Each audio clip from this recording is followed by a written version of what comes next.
Apa yang ada di benak kalian pertama kali ketika mendengar tanaman padi abadi nih Bray? Apakah ini adalah salah satu tanaman yang ajaib karena dinamakan abadi?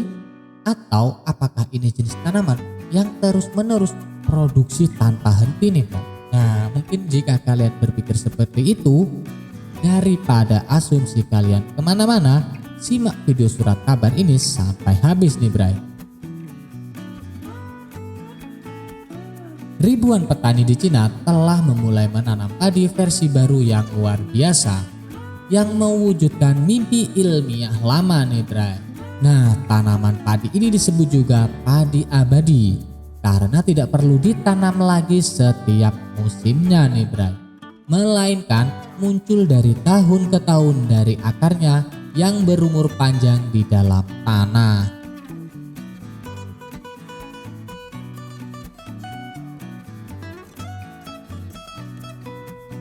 Budidaya tanaman padi ini membutuhkan tenaga kerja yang jauh lebih sedikit pastinya nih Bray, sehingga secara drastis mengurangi biaya petani sambil menghasilkan jumlah biji-bijian yang sama.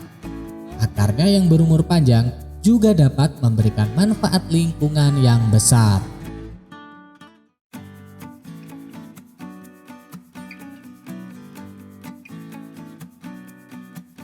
Menurut Eric Sachs, nah ini adalah masalah yang sangat besar. Ini adalah perubahan dalam cara kita berpikir tentang pertanian.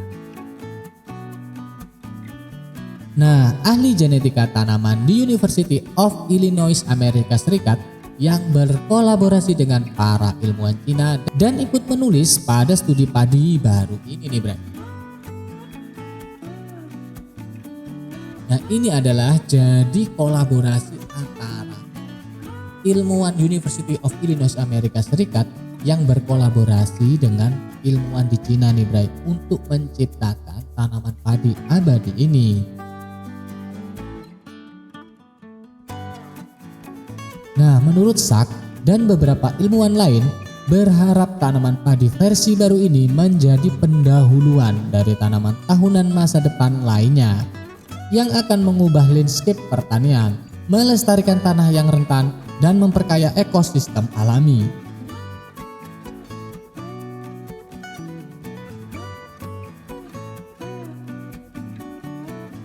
Salah satu pemimpin kelompok riset University Yunnan mengungkapkan, para ilmuwan menggunakan teknik laboratorium yang disebut kultur jaringan.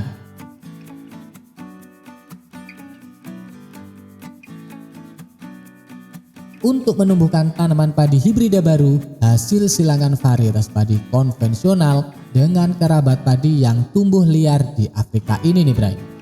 Ini jadi persilangan antara varietas padi yang kita tanam pada umumnya disilangkan dengan padi-padi liar yang ada di Afrika nih Bray. Waduh, hasilnya adalah tanaman padi yang memiliki akar hidup yang permanen seperti induknya di Afrika nih Bray. Nah, tetapi juga dapat dikawin silang dengan padi budidaya standar.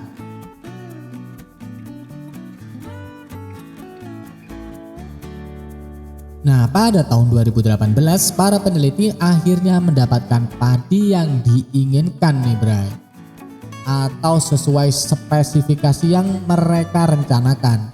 Nah, dan kemudian ini Bray sudah mulai dilepaskan kepada petani. Mereka mencatat sekitar 11.000 pertanian kecil menanam padi abadi pada tahun 2020 kemarin.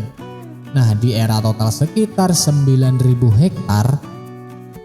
1 tahun kemudian, jumlah petani yang mau mencoba varietas baru ini meningkat 4 kali lipat. Dan luas tanaman melonjak menjadi 38.000 hektar.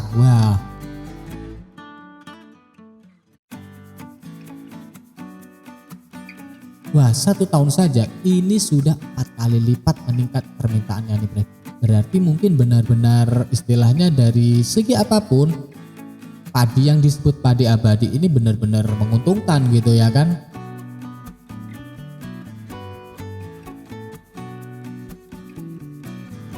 Nah, menurut Zhang, banyak petani yang tertarik dengan padi tahunan karena tidak membutuhkan banyak tenaga. Nah, ini pasti nih Bray. Selain itu, budidaya padi baru ini memotong biaya pemeliharaan tanaman secara kasar menjadi setengahnya selama bertahun-tahun ketika petani tidak perlu menanamnya. Nah, ini yang dimaksud pemeliharaan tanaman secara kasar. Mungkin ini adalah petani tidak perlu lagi untuk traktor, tidak butuh traktor gitu ya kan, tidak perlu lagi menanam padi. Nah, ini mungkin yang dimaksud sehingga efisiensi tenaga itu sangat berkurang.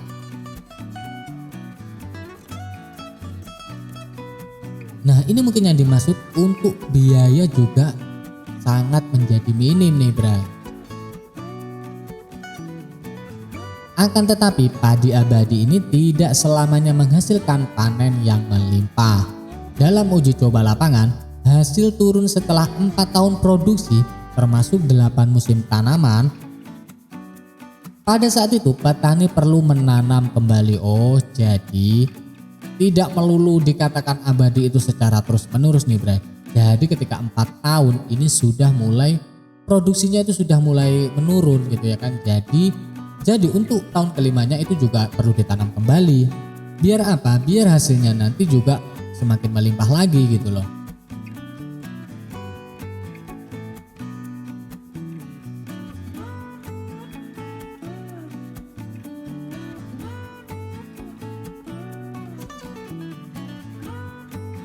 Zhang dan kelompok penelitiannya sedang mengerjakan varietas yang dapat tumbuh subur di daerah pegunungan yang kurang irigasi nih bray. Nah, selain dipromosikan di Cina, padi abadi ini juga tengah diuji coba di Uganda, melibatkan perusahaan besar di Cina, DXI, Genomics Academy Ilmu Pertanian di negara itu.